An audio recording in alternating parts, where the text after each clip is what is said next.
The joy of seeing the brilliance of Jake Sullivan when Joe Biden was formulating a vision to lead America forward and to have our impact on the world once again be seen as a force for good. I saw the way he connects the domestic and the international, and we've been so lucky to have his mind be 50% of this brilliance today.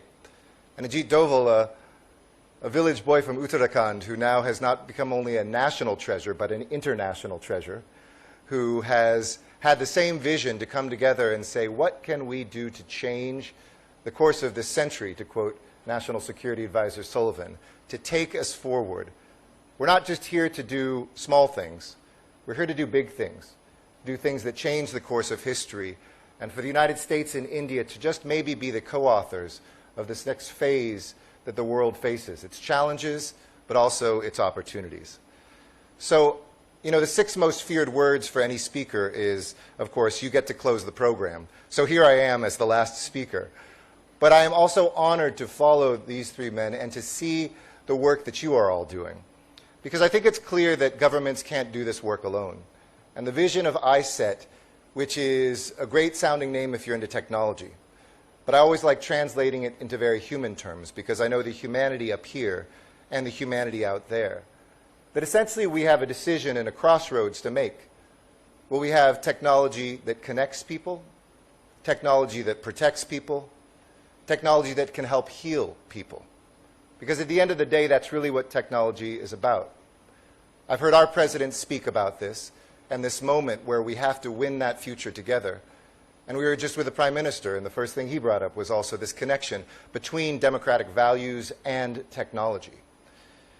We have to humanize those fundamental questions. Will technology empower or will it oppress?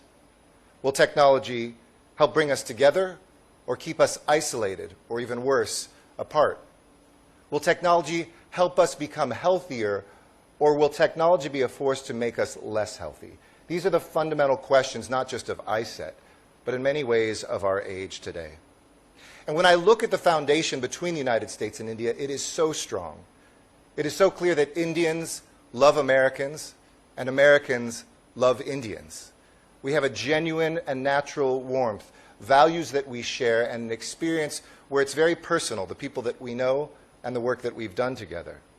But let me just paint a picture of what some of that is. We look at biotechnology, and we think about the more than a decade of work of the U.S.-India Science and Technology Endowment Fund, who, for instance, brought Stanford University together with the Jaipur Foot Organization in Rajasthan to show a way that we could have a multi-centric prosthetic knee that costs under $100 and is already improving the lives of people in 28 countries. When you think about U.S. aid here, working together with the Prime Minister's goal to eradicate tuberculosis by 2025, and using artificial intelligence not to write speeches, and I can guarantee you this speech was not written by artificial intelligence today, but to detect tuberculosis by coughing into your phone, and the algorithms can detect from that cough whether potentially you have tuberculosis.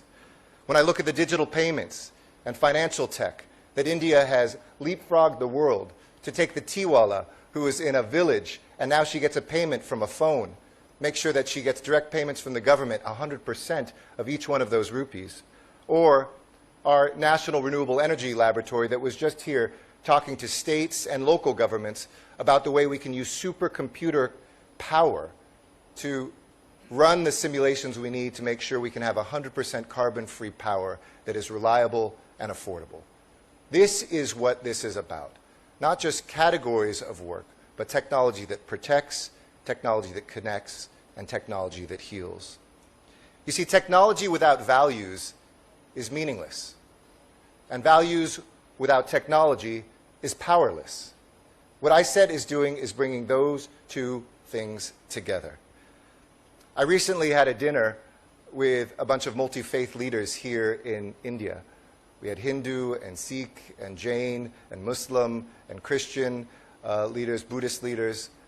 And one of them said, we hear all this talk about 4G and 5G, even 6G. But they said, here in India, we have something even more powerful than that. Guruji. And so underneath that, there actually was a comment that when we bring our values to this work and our intelligence to this work, We are an unstoppable force for good in our countries, for good in our world. So let's seize that model, let's reach beyond our grasp, and let's make ISET a reality. Thank you.